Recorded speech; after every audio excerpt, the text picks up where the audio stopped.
दोस्तों, क्या आप ब्रह्म मुहूर्त के बारे में जानते हैं? दोस्तों, मात्र 7 दिनों तक लगातार ब्रह्म मुहूर्त के समय अगर आप इस विधि को बेड पर लेटे लेटे या बैठकर अभ्यास करते हैं तो आपकी कोई भी मनोवांछित मनोकामना, इच्छा या प्रार्थना पूरी हो जाती है। आपको इस विधि का अभ्यास ब्रह्म मुहूर्त में करना है। इसीलिए सबसे पहले हम ब्रह्म मुहूर्त के बारे में जान लेते हैं और फिर इसके विधि के बारे में बात करेंगे। ब्रह्म मुहूर्त प्रातः काल के उस विशेष 1 घंटा 36 मिनट के समय को कहते हैं जो सुबह 4 बजे से लेकर 6 बजे तक रहता है। लेकिन इस विषय में कुछ और भी मान्यताएं हैं।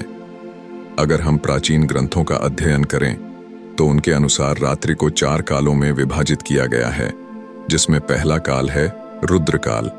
रुद्रकाल शाम 6 बजे से लेकर रात्रि 9 बजे तक प्रभावी रहता है।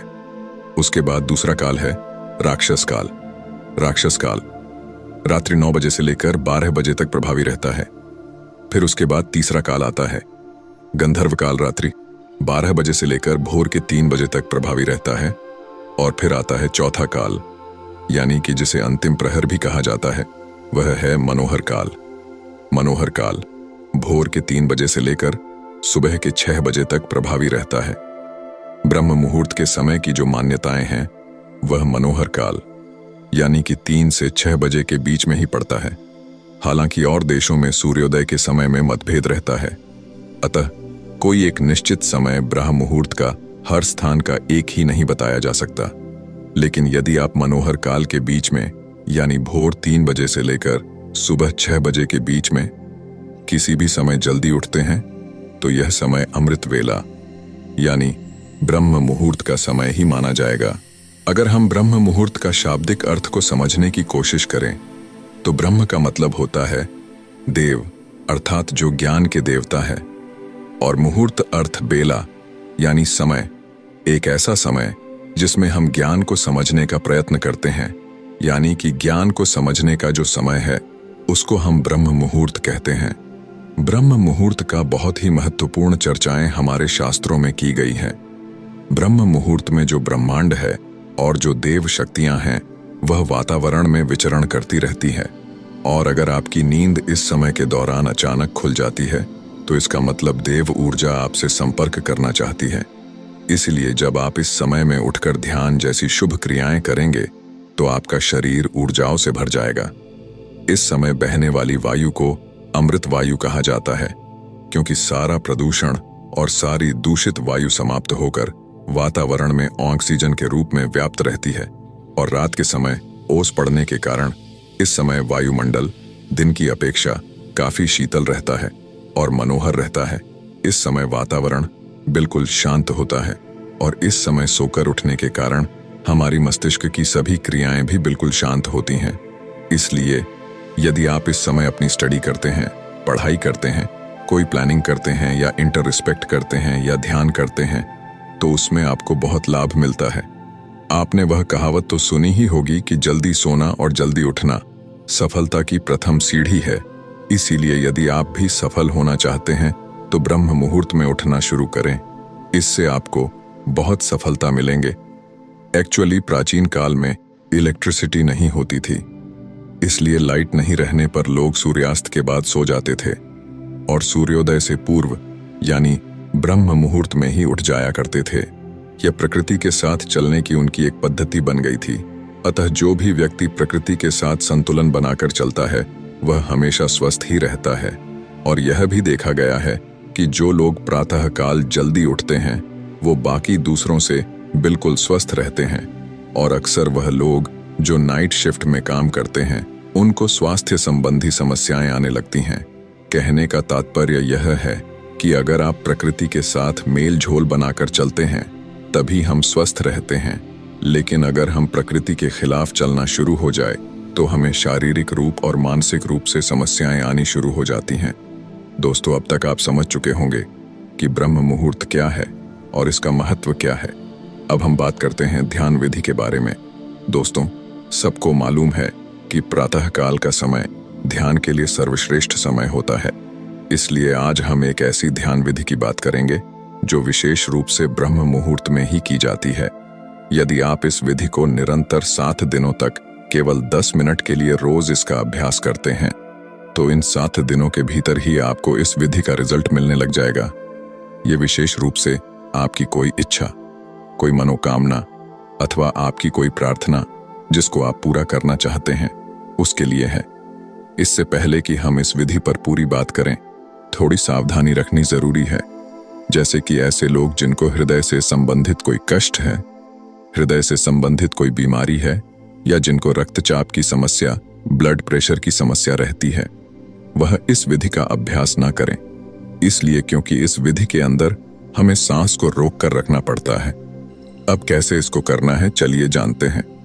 यह एक बहुत ही चमत्कारिक विधि है और बहुत जल्दी अपना रिजल्ट देती है।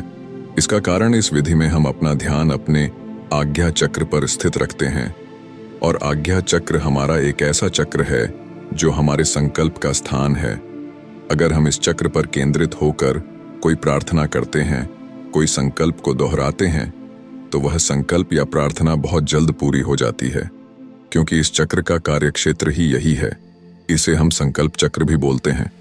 वह इसीलिए क्योंकि इस चक्र पर ध्यान लगाने से हमारे संकल्प पूरे होते हैं। जैसे कि अगर हम कोई आज्ञा करें तो वह आज्ञा पूरी हो जाती है। वैसे ही सबसे पहले आप अपनी कोई एक मनोकामना ले, जैसे कोई भी ऐसी इच्छा है जो आप पूरा करना चाहते हैं, उसको अच्छी तरह डिसाइड कर ले कि मेरी यह इच्छा है, मेरी यह मनोकामना है, यह पूरी होनी चाहिए। क्योंकि आपको 7 दिनों तक केवल उसी इच्छा की पूर्ति के लिए ही इस ध्यान विधि का अभ्यास करना है।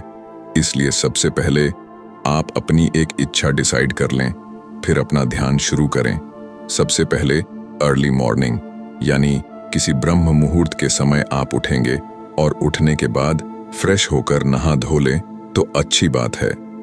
नहीं तो सिर्फ अगर मुंह हाथ भी अच्छी तरह से धो लेंगे तो भी चलेगा। और फिर उसके बाद आप अपने घर के मंदिर में, पूजा स्थल में या अपने ध्यान कक्ष में ध्यान तो होकर बैठ जाएं। ध्यान रखें कि वह जगह ऐसी हो जहां से बाहर की प्राणवायु भी आपके कमरे के भीतर प्रवेश करती हो, क्योंकि इस विधि को हम प्रातःकाल ब्रह्म मुहूर्त में करते हैं। अतः इस समय आपको शुद्ध प्राणवायु की जरूरत रहेगी। तो ऐसे स्थल पर बैठना है जहां पर खुली हवा आपको अपने रूम में आती रहे। और जब आप ध्यानस्थ होकर बैठे तो कमर सीधी करके और गर्दन सीधी करके दोनों हाथों को घुटनों पर रखकर बैठ जाएं। इसके बाद मुट्ठी बंद कर लें और पहले 2-3 मिनट अपने मन को शांत करें और शरीर को स्थिर करें।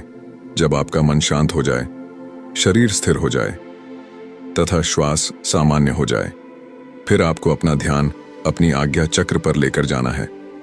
आज्ञा चक्र यानी कि दोनों भौहों के बीच में, जहां पर हम तिलक लगाते हैं या स्त्रियां बिंदी लगाती हैं, उस स्थान पर आप अपने अवधारणा को, अपनी अटेंशन को लेकर आएंगे और वहीं पर पूरा समय आप अपना ध्यान बनाकर रखेंगे।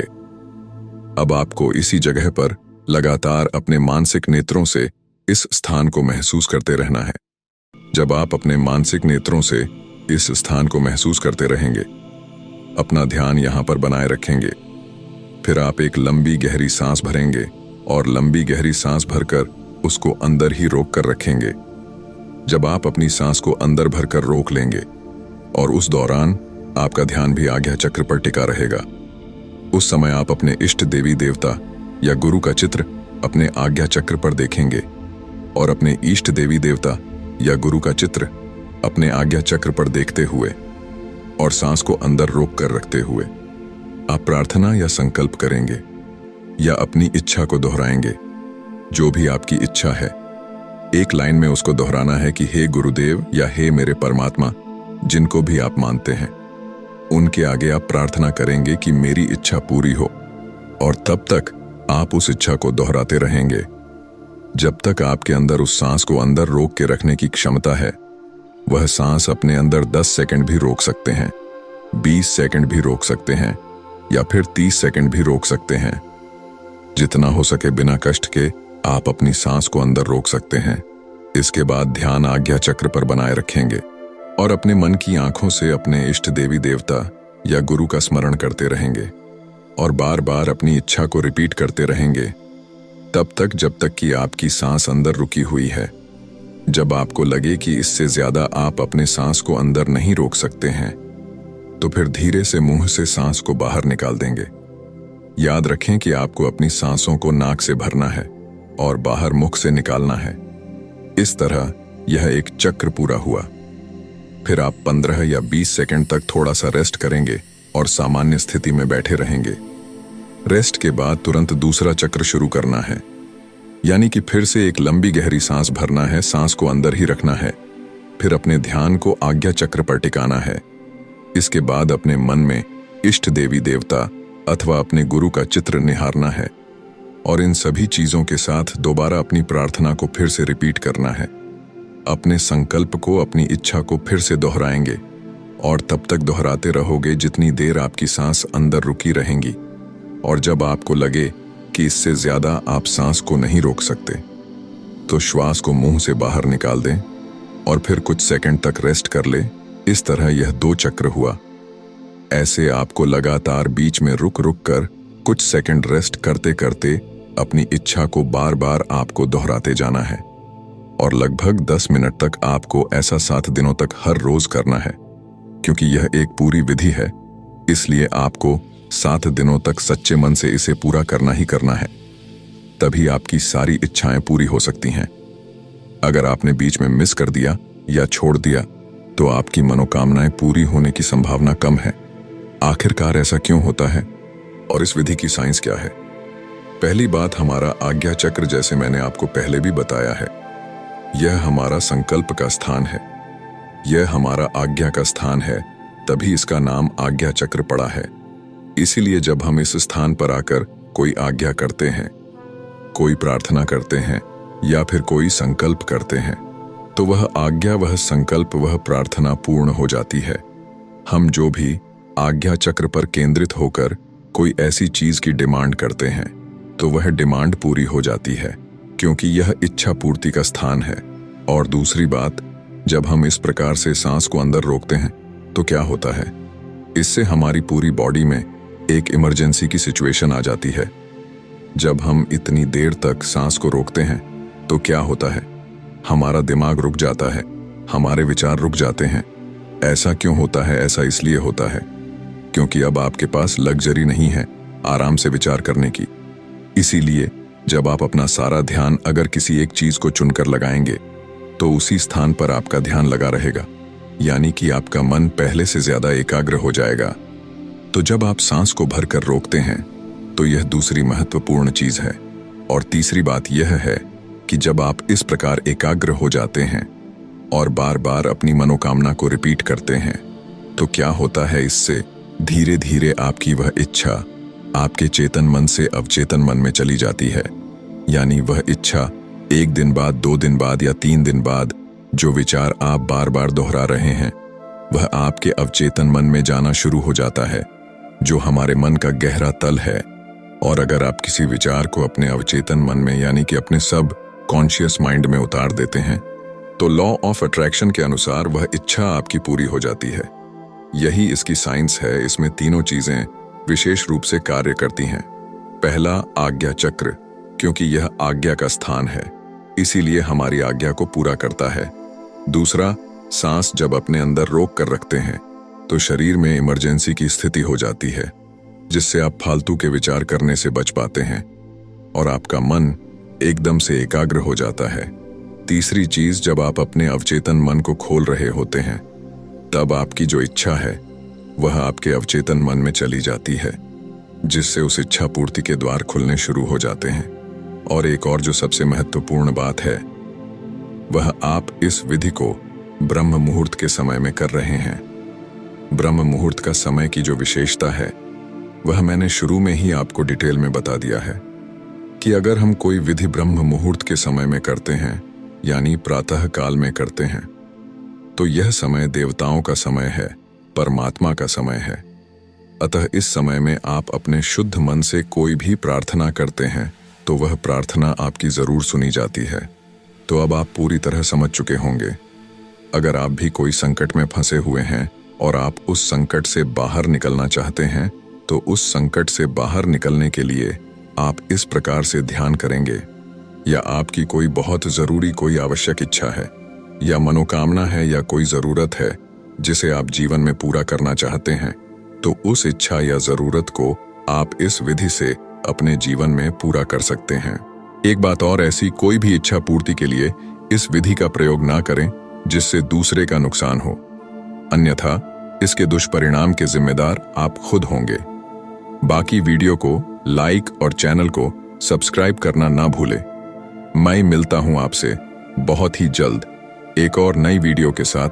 धन्यवाद।